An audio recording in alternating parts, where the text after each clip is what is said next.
Ini cerita tentang orang yang pernah kaya raya, kemudian jatuh miskin, kembali menjadi orang kaya, dan menyadari bahwa kebahagiaan itu bila manusia hidup sederhana.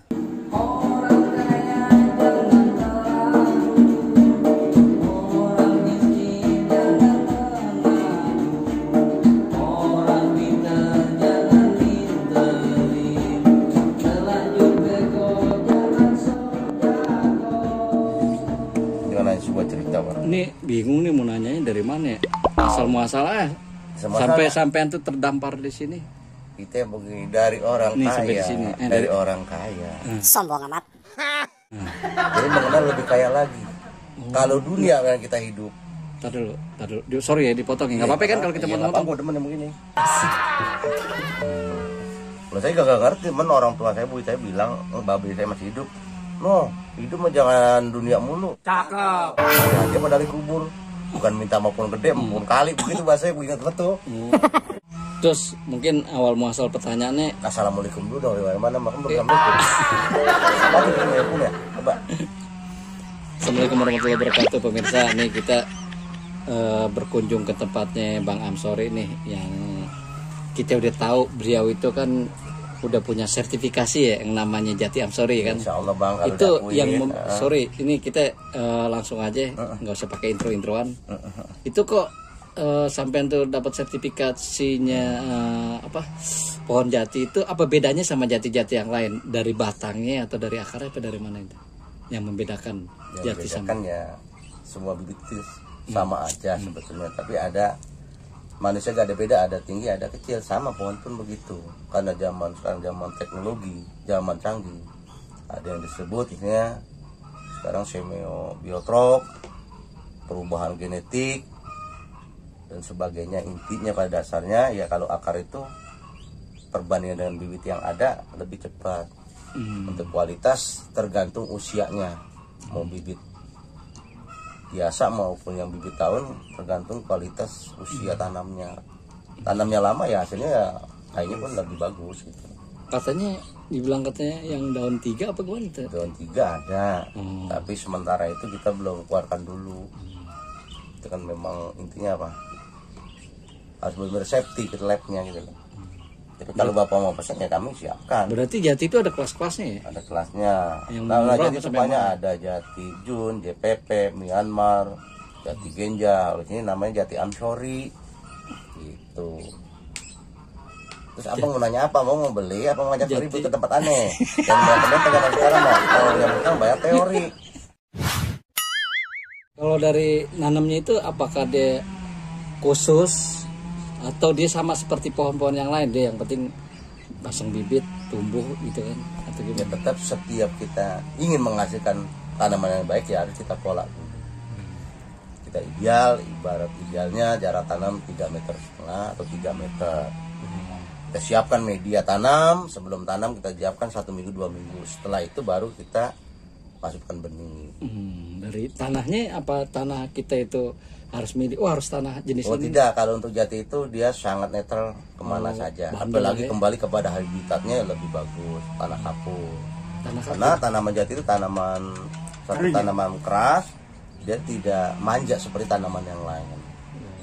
Maka tanamlah jati ini, insya Allah kalau bahasa kita yang sebenarnya, kayu itu kan nilainya lumayan gitu. Ya kita bisa nanam 20 batang bisa berangkat haji itu loh jati mah. Yang benar. Bisa terjadi. Cuma kadang orang begini prinsipnya, belum berbuat, katanya punya agama, tapi nggak mau berbuat. Jangan nanam jati keburu mati nggak usah nanam jati, kebanyakan begitu. Maka itulah kita ketinggalan. Jangan orang-orang terdahulu. Kita bisa merasakan nanam ada duren, berkat siapa? Bisa ada genetik pun duren, berkat orang tua kita. Kenapa? Cinta kepada cucu, pada anak-anak termasuk kita generasi sekarang. Jadi segala sesuatu itu kan butuh proses lah ya. Betul. Masa iya ke ujuk-ujuk jati itu. Abang udah bener-bener omongan yang abang guru kita sebetulnya ini saya ngomong, abang kan karena apa adanya gitu loh. Karena guru nanya saya sampaikan apa adanya begitu Bapak. Saya mau ngajak ribut aja tadi. Gue lo keluarin Bang. Bang agak mundur. Tidaklah seorang muslim menanam lalu tanaman itu dimakan manusia, binatang ataupun burung, melainkan tanaman itu menjadi sedekah baginya sampai hari kiamat. Subhanallah, sallallahu alaihi Muhammad. Hadis Imam Muslim. Ternyata jati tetap jati, itu nilai supaya bagaimana supaya menarik daya tarik. Maka ada jati emas, ada jati jun, JPP, Myanmar.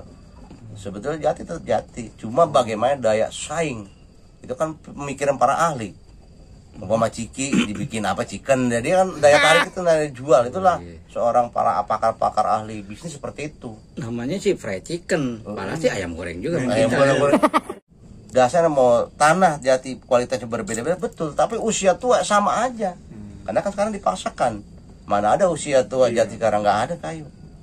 Maka bagi kita masih diberikan umur sehat, bersedekahlah kepada alam, bersedekahlah kepada alam. Gua demen tuh. Bahkan kalau orang yang memang mau nanam sungguh-sungguh, ya mungkin kita nggak akan sayang, akan kita kasih 5 batang atau 6 batang kita beri. Yang penting jangan disia-siakan. Kan gini, kita tuh udah pada tua-tua nih kan, udah deket uzur lah ya kan. Iya. Nah, sementara nih ada yang masih muda nih kan, mau apa kuliah kan sekarang kan. Sekarang kalau kita lihat ini namanya anak masih muda kan masih bingung tuh kan. Kadang-kadang dia Orang tua ngomong apaan gitu. bukan gitu. Bukan. Kita kan pernah berada di titik beliau nih yang kita bingung sebetulnya keputusan gue hidup mau kemana sih? Betul. Kan gitu. Tapi kedua kata udah deh, biar kantong penutur jadi menteri keuangan bahasa gua. Itu mau udah jauh nih kita nanya masalah ini nih. Betul. Ya kan. Lu ngajak ribut dulu buat kita doa nih tua-tua begitu. Jangan muter-muter kayak ini kita ketemu. Sekarang namanya siapa? Aja. Ari Maulana. Namanya udah Ari udah. Panggilannya Arif ya? Ari. Nah, Ari sekarang gini ya. Kita pernah berada di titik nih yang tua-tua nih kan. Apalagi gue dah masih muda, lu macam belum tua dah. Ya kan, buset dah kan. Buka bang, buka, buka Ya bang. kan kita gini. Lah parah lagi dia mah. Kita sekarang kan namanya orang kan sekolah pengen lulus pengen kerja pengen nikah pengen punya anak pengen punya rumah pengen punya kendaraan pengen punya jabatan. Tapi orang yang udah mencapai titik itu masih banyak yang galau, depresi, bahkan mohon maaf ada yang bunuh diri ya kan. Berarti yang tadi kita sebutkan itu bukan tujuan hidup kita. Itu alat untuk mencapai tujuan hidup. Sekarang pertanyaannya, tujuan hidup kita yang sesungguhnya apa ya, coba ya kan itu masalahnya itu. Tujuan hidup kita yang sesungguhnya ini udah pada tua, tujuan hidup kita yang sesungguhnya kan innalillahi wa inna ilaihi rajiun kan, gitu kan. Nah, persoalannya kita untuk mencapai titik itu kan nggak apa namanya? Nggak semudah yang balik telapak tangan. Jadi kita tuh dikasih ujian. Ujian kita cuma 2. Kalau nggak sehat sakit, kalau nggak senang susah, kalau nggak kaya miskin. Udah 2 itu aja. Sambil ngerapa nggak apa-apa. Boleh. Tapi nggak gini, tapi Serius sih. ujian jadi orang kaya itu berat.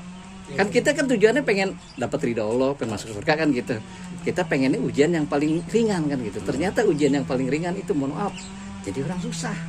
Orang susah itu amalannya setiap detik, menit, hari, demutan ada terus. Misalnya gini contohnya, ujiannya apa misalnya? Kenapa ujian kita itu dapat nilai? Misalnya gini kita, aduh ya Allah susah apa hidup. Nah, ketika kita menyebut nama Allah itu kan namanya nilai kan. Jadi selalu ada nilai-nilai kita. Bahkan kalau namanya orang susah nih, mohon maaf ya, itu sholat tuh bisa sampai nangis kan. Bisa khusyuk. Coba jadi orang kaya. Nih, saya dong. Iya kan, sampai udah pernah jadi orang kaya. Jadi dipakai contoh ya. Bahagia banget nih. Dulu mah gua gak doyan. Tapi dalam keadaan memang harus sudah tua. Ya kita nerima. Sekarang nih kita udah ada contoh kan. Lu jangan beli contoh gua dong. Lain lah paling botak hampir mirip gitu. Orang kaya itu jangankan sholat sampai nangis, kusuk, bahkan dia bisa ninggalin kan, sering kali ninggalin kan, buru-buru nangis, kusuk aja susah kan gitu kan. Terus pertanyaan saya, ini kan berbeli-beli, kita poin aja supaya anak muda bisa menerima, supaya bisa berpikiran lebih baik dan lebih cerdas, lebih memahami tentang kehidupan ruang lingkup. Ruang lingkup dulu lah, jangan semuanya dulu, karena kan belajar bertahap. Apa tadi itu tujuan hidup? Yang tadi kan tujuan hidup kita kan innalillahi wa inna ilaihi rajiun. Iya, untuk mencapai itu kan Allah tuh ngasih 2 ujian. Iya. Kalau nggak sakit sehat, kalau nggak senang susah, kalau nggak kaya miskin, itu 2. Tapi kalau kita dikasih ujian jadi orang susah, itu sebetulnya ujian yang paling gampang. bisa diterima. Nah, Tapi itu pertanyaan bagus tuh. Apa Apa itu? tujuan hidup? nah gimana Pertanyaannya sebenarnya buan cuma buat yang muda. Jangan-jangan yang tua juga Ini gua bang gua tahu. Tapi saya begini. Tapi begini. Dengar dulu saya jawab. terjawab dulu. Saya jawab dulu. Ini saya sampai ini saya cinta kepada Geser sono biar kelihatan. pegangin abang benar. Di situ biar kedenger, biar ada ininya, gambarnya biar kelihatan. Pegangin bangunan, pegangin.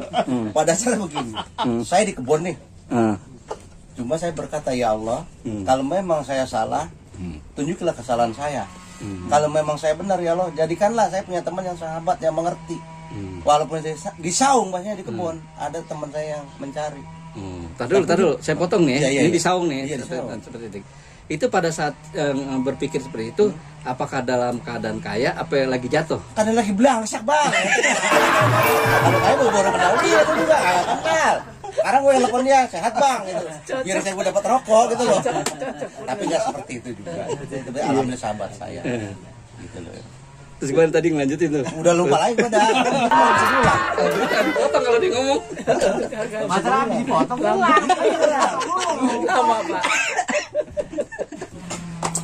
Sekarang gini, kalau misalnya kita mengejar yang tadi kesejahteraan kan, kekayaan kan.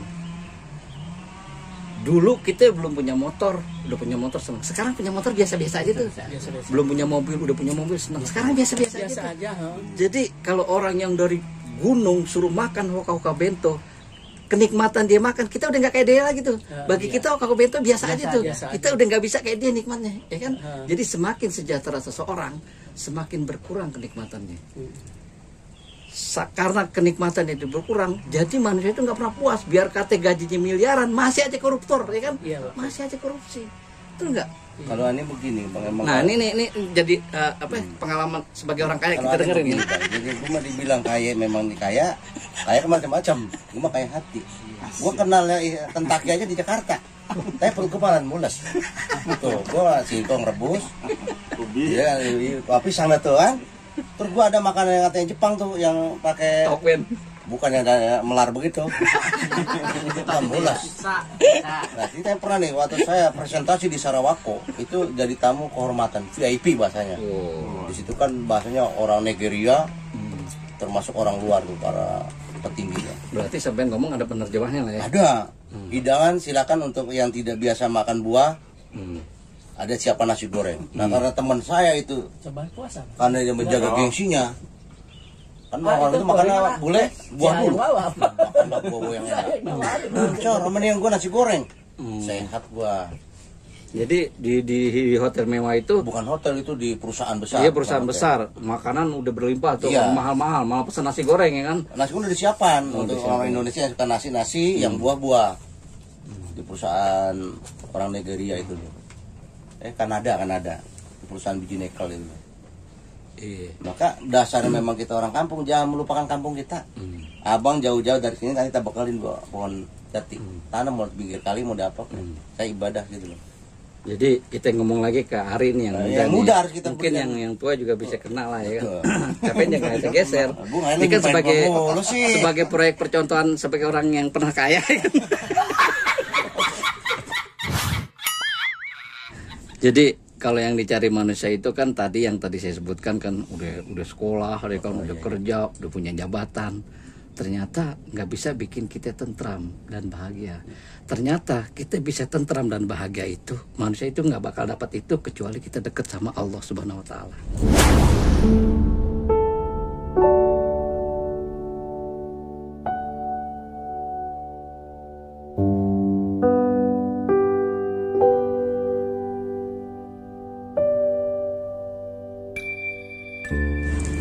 Kan di ayatnya ada tuh ya, Allah kan udah janji sama kita, kita tuh pasti bakalan jadi orang kaya kalau kita tuh diuji jadi orang miskin tuh udah gak mempan.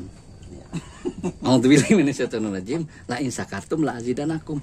Kalau lo bersyukur, gue bakal rubah lo dari miskin jadi kaya kan gitu kan. Nah pertanyaannya, perasaan gue udah lama hidup miskin kan, gue udah sabar ya kan. Nah ternyata ayat itu kan masih tanda koma ya kan.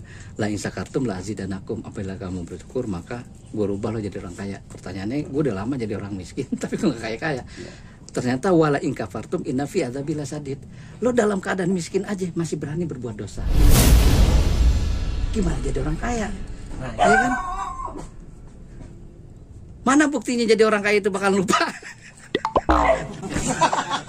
Itu makanya itu kan masalah. Dari kesalahan itu kita mulai belajar menata supaya kita sisa-sisa perjalanan saya bermanfaat. Gitu.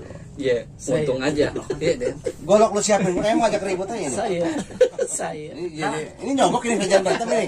Barakallah saya terima, Pak. Wah. Emang kalau dia ada dia cek dulu ntar baru ngobrol lagi. Tapi gini, karena sayang sama beliau itu. Dikasih peringatan. Bukan. Nyawanya masih ada gitu kan. Coba kalau misalnya dalam keadaan kaya gitu kan lupa nyawanya hilang kan itu yang bahaya gitu. Jadi beliau masih sayang Allah itu. Tapi begini Bang, kenapa saya masih bisa bertahan hidup dengan ridhonya Allah, ya kan? Masih diberikan napas.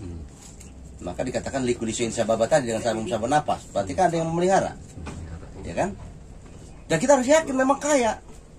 Nah itu wajib murni akan kuturunkan milik rezeki yang tidak disangka, tidak diduga pada saat ya kita memang mendekat kepada. Berarti intinya kita harus yakin dulu bahwa kita kaya. Tunggu dari lubang kayak kadang itu assalamualaikum guru. Pasti nyambung. Bentangnya terjadi punten ya abang saya lu maju untuk lo jadi menteri keuangan. Menteri keuangan sih, nggak menteri yang lain, menteri kehutanan. Keuangan aja udah. Yang nyambung sama apa namanya Pondjati. Keuangan lah. Pondjati kalau nggak ada uang nggak jalan juga. Kan orang kesehatan. Oke, semua gampang kan nanti perjalanan hidup kan Allah yang menentukan. Menteri kesehatan dia. Kalau orang kesehatan dia. Nggak anak gue mau jadi tentara, tentara apa itu? Nggak ngomong-ngomong dia mau dirawatin nggak? Mau ada acara nggak dia? Udah dia dulu diberesin aja dulu. Biar Dia ngobrol batu jadi lagi. udah lama mau silaturahim. Kali selama ada yang tertentu blok. Enggak nanti intinya cuma intinya cuma ini doang pengen syuting Pondjati gitu aja sih. Kebetulan kita ketemu sama ulama ya kan. Ulama yang insaf.